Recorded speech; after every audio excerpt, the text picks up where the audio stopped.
Hello there, GB here, and welcome to Fast Forward, where I follow up on episodes of Rewind classic movies to look at what happened after those iconic films came out.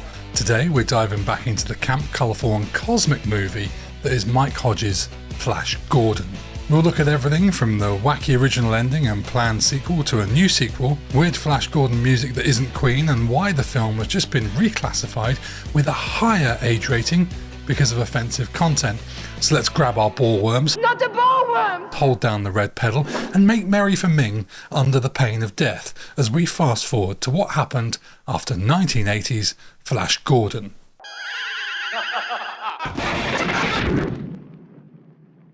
The original ending. The ending of the movie was meant to be very different. Peter Wyngarde, Clytus himself, said the black gloved hand we see at the end pick up Ming's ring was meant to be Clytus's to set up his return in the sequel. How did he survive after his gory death on the spiky spinning wheel, you ask? Well, Ming would be confronted by Flash, as per the movie, but use his magic ring to transport our hero into a dream in a cave. That's where Dale turns into a giant spider, and they created a big shiny web and pool of green slime at Shepperton Studios. Melody Anderson did makeup tests, was painted green, and had big teeth.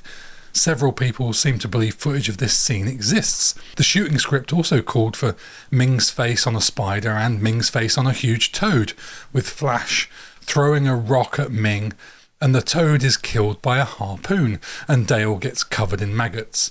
Ming apparently finds himself surrounded by Clytus skulls, and somehow eventually dies, in the dream at least, by getting absorbed into primeval ooze. Then for the sequel, which Lorenzo Semple Jr. had already written, Clytus would find the lost city of Atlantis, and the plot was going to be based on Ming breeding Clytuses, and there were going to be lots of them, and slowly throughout the sequel a Clytus would turn back into Ming, which sounds awesome. And it was going to be not just a sequel but a trilogy. Contracts were in place and everything. What a shame. If you want more from the shooting script, including what was planned, some of what was axed, and what Peter Wyngarde's schedule was like, head to peterwyngarde.uk, where there's an interesting diary of the making of Flash from his point of view. Peter Wyngarde. Speaking of Peter Wyngarde, there is so much to his life story. His real name was Cyril Goldberg, and so much of his real history was shrouded in mystery. His family background, education and work history all believed to have elements of fabrication. After rising success on stage and screen, in 1969 he would play the iconic Jason King in Department S, which would be the foundation for a later character called Austin Powers. Despite being a sex symbol, having been married to a woman and once calling Vivian Lee the love of his life, many in the acting world assumed Peter was gay, and some knew him by the nickname Petunia Winegum. But someone's sexuality and life behind closed doors is none of anyone's business, and I really don't want to mention it for any kind of cheap laugh. The reason I'm talking about it is because it plays into the tragedy that happens after. In October 1975, just 5 years before Flash Gordon, Peter Wyngarde, under his birth name Cyril Goldberg, was convicted of gross indecency with a man in a public toilet at Gloucester bus station. Peter later claimed to only have flirted. His solicitor said it was an act of mental aberration from excessive drinking in an attempt to mitigate the situation in court. Peter pleaded guilty and was fined £75, but many believe the resulting publicity significantly damaged his career, and some say he only got the Clytus role because his face was covered. But there is somewhat of a nice ending, albeit 48 years too late. In 2023, 5 years after his death, came news that his conviction had been posthumously quashed and pardoned under a government initiative addressing historic same-sex convictions. I've one more thing to mention about Peter Wyngarde.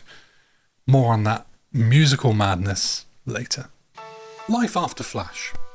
If you're a Flash fan and haven't seen 2017's Life After Flash, then do that straight after this. I don't want to spoil that, so I'll give you a few quick-fire reasons of things to look forward to. They get the whole gang back together: Richard O'Brien, Peter Duncan, Brian Blessed, Deep Roy, Topol and Peter Wyngarde. Lots of celebs, actors and directors give Flash testimonials. There's a real sense of tragedy that this handsome, good guy, Sam J. Jones, didn't go on to greater things. Sam's personal and family story is incredibly sad, but also, eventually, inspiring. Of course, there's lots of Brian Blessed stories, and one in particular of him grabbing Melody Anderson's arse unexpectedly is a tale from a different time. It's sad how many of those featured in the documentary are now dead, from Peter Wyngarde to Mike Hodges and Martha De Laurentiis. This is not a high-budget documentary, or at least it doesn't look like it, but it tells a compelling story and is well put together. Flash warning. In 2020, the British Board of Film Classification, BBFC, reclassified Flash Gordon, upgrading its rating from an A, which is something like a PG rating today, to a 12A. This change was due to the inclusion of, quotes, discriminatory stereotypes, along with moderate violence and language. A primary concern was the portrayal of Ming, depicted with East Asian characteristics through hair and makeup, yet portrayed by Swedish actor Max von Sydow. BBFC Senior Policy Officer Matt Tyndall noted that such casting choices are unlikely in contemporary productions and acknowledged that modern audiences might find this portrayal dubious, if not outright offensive. The BBFC emphasised that while the film's original intent wasn't necessarily discriminatory, it reflects outdated attitudes. TV shows. There have been several animated and live-action versions of Flash Gordon over the years. The first major cartoon, The New Adventures of Flash Gordon, ran from 1979 to 1982, was produced by Filmation and stayed faithful to the pulp origins of the character, with Flash, Dale and Dr. Zarkov battling Ming the Merciless on Mongo. However, it ended up being cut up and serialised, ditching an entire subplot of Ming secretly giving military technology to Hitler. The movie eventually came out after the series. Then, in 1996, a new animated series, simply titled Flash Gordon, reimagined the hero as a teenage skateboarder. The show updated the setting with cyber fantasy elements and an environmental message, appealing to a 1990s youth audience. A more recent live-action adaptation aired on the Sci-fi channel in 2007, starring Eric Johnson, not the musician. This version reimagined Flash's world as a more grounded drama with interdimensional travel rather than outer space adventures. It was poorly received and cancelled after one season. The new sequel. For almost 20 years there's been talk of a Flash reboot or sequel. It's been endless production hell and no official green light. In 2019, Taika Waititi got involved to bring an animated sequel to life, before it turned into a live-action movie instead. The 1980 film was a huge influence on him and one of his favourite films. He was last officially said to be writing the script in 2021, when producer John Davies said, open quote, "He has the most fantastically interesting vision for this movie. This movie embraces everything that's special about Taika and his vision. It harkens in a very interesting way to the original conception from the comics.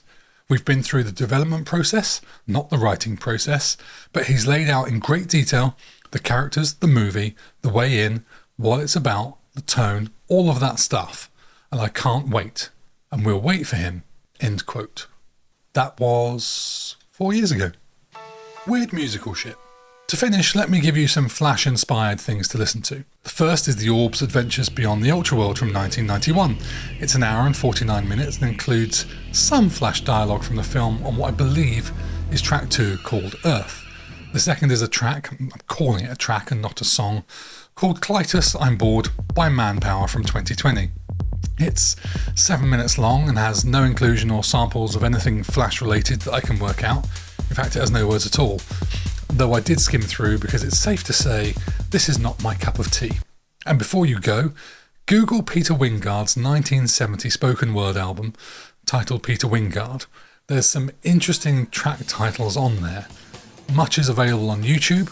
One track name can't really repeat for fear of the algorithm striking me down, but it's 4 letters, starts with R and ends in E, and was a mind-boggling listen. There was even a track cut from the album called Nurse Your Hands Are Cold. Oh, 1970. Flash Gordon. Oh yes, and before I go, I should mention Flash Gordon because so many of you in the comments across social media referenced it. I'm not going to watch it, but I did Google it, and it wasn't at all what I expected. Firstly, it's from 1974, which is way earlier than I imagined it would be. And secondly, its production value is way higher and takes itself more seriously than I thought it would. The trailer makes it look like a normal, albeit shit, 70s movie with stop animation monsters. Alongside flesh, it features characters such as the evil Emperor Wang the Perverted. Instead of Prince Baron, we get Prince Precious, gay Prince Precious, fuck's sake, and scientist Dr. Flexi Jerkoff. Fuck off, I can't do this. Join me and AJ next week for the main Rewind show, as we'll be going to 1984 to talk about a film where a bloke from the future travels back in time to impregnate a woman who gives birth in the past to his best mate in the future. I cannot wait. Sorry about the mess. See you next time.